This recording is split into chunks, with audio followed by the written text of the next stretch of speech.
permintaan Mama Gina. Kini Julian dan Safira tidur harus secara terpisah. Jika Julian dan Safira tidak mengikuti perintah Mama Gina, maka Safira dan Julian harus segera bercerai. Disinilah pada akhirnya Julian dan Safira tidur secara terpisah. Dan secara diam-diam, Julian menyelinap ke kamar Safira dan membawakan sebuah boneka yang berbentuk wajah Julian. Di sini, Safira dan Julian menikmati kebersamaannya saat ini secara diam-diam, tidak diketahui oleh Mama Gina. Karena jika Mama Gina mengetahui, maka Safira dan Julian akan segera bercerai disuruh oleh Mama Gina. Karena Safira di sini sudah melawan apa yang dikatakan Mama Gina dan tidak mengikuti peraturan Mama Gina. Dan inilah hukuman yang diberikan Mama Gina kepada Safira dan Julian, tidur secara terpisah. Kalau berat, tapi itulah yang harus dilakukan Julian dan Safira. Dan ternyata Mama Gina mempunyai firasat bahwa Julian tidak ada di kamarnya. Mama Gina ingin melihat Julian, apakah Julian ada di kamarnya atau tidak. Tiba-tiba Tante Wulan untungnya ada di sini. Tante Wulan memergoki Mama Gina dan mengatakan, ada apa Mama Gina datang ingin melihat Julian. Mama Gina mengatakan ingin memastikan bahwa Julian ada apa tidak. Tapi Tante Wulan kali ini membela Julian dan Safira dan mengatakan jika Julian ada di kamarnya dan sudah tidur, dan tidak mungkin Julian tidak memenuhi atau mengikuti perintah Mama Gina. Karena saat ini Julian akan mengikuti perintah Mama Gina dan menuruti apa keinginan Mama Gina. Mendengar itu, Mama Gina senyum puas karena inilah keinginan Mama Gina untuk membuat Safira dan Julian segera berpisah.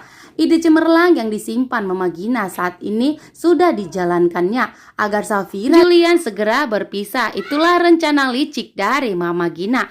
Di rumah sakit, Mona sudah sadar dan tiba-tiba dari sadarnya Mona tidak tunggu waktu lagi. Mona langsung mengatakan kepada Rafael bahwa saat ini Mona ingin segera bercerai dari Rafael.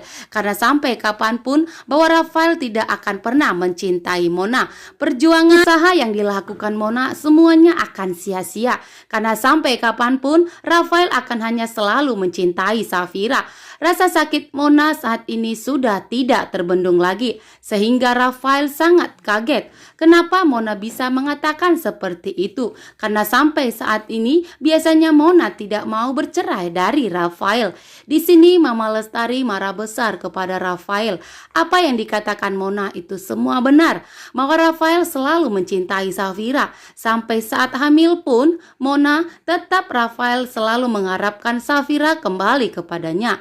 Di sini Mona sakit hati. Mona kecewa kepada Rafael. Tidak pernah memikiri perasaan Rafael. Rafael di sini hanya selalu mementingkan dirinya sendiri.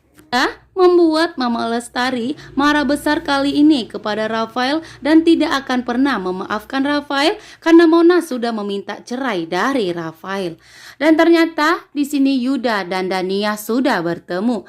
Dania sudah mengetahui di mana keberadaan Yuda saat ini.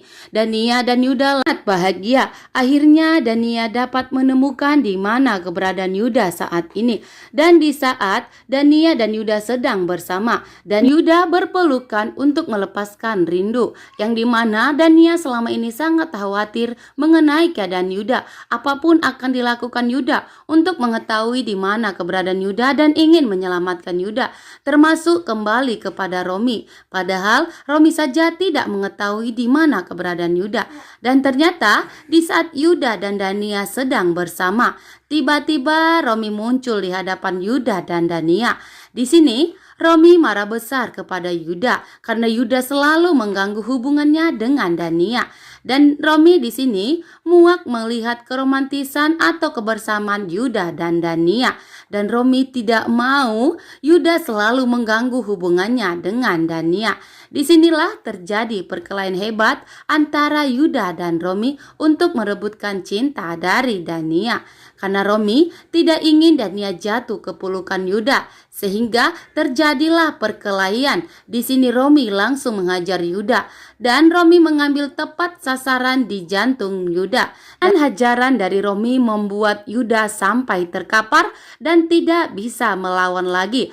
Saat ini Yuda baring tak berdaya karena Romi mengambil sasaran pas tepat di jantungnya Yuda. Kini Yuda terkapar. Yuda tidak bisa melawan Romi lagi. Dan di sini Dania sangat panik. Karena saat ini Yuda sudah terkapar dan tidak bisa melawan Romi. Dan sepertinya di sini Yuda akan meninggal dunia. Karena sasaran yang diberikan Romi tepat di jantung Yuda membuat Yuda langsung terkapas dan tak bisa berdaya lagi. Dan apakah di episode nanti malam, apakah Yuda benar-benar pergi untuk meninggalkan Dania untuk selama-lamanya? Lalu siapa yang akan menjadi garda terdepan untuk Dania? Dan apakah cinta Dania dan Yuda akan segera berlayar atau berhenti di sini? Bagaimana hubungan Safira dan Julian? Apakah Mama Gina berhasil membuat Julian dan Safira akhirnya bercerai? Begitu juga dengan hubungan Mona dan Rafael. Apakah Rafael mau setuju jika bercerai dengan Mona? Karena kali ini Mona tidak bisa menerima kelakuan Rafael yang mengatakan jika Rafael akan memberikan PT Danisa Mandiri kepada Safira dengan syarat Safira kembali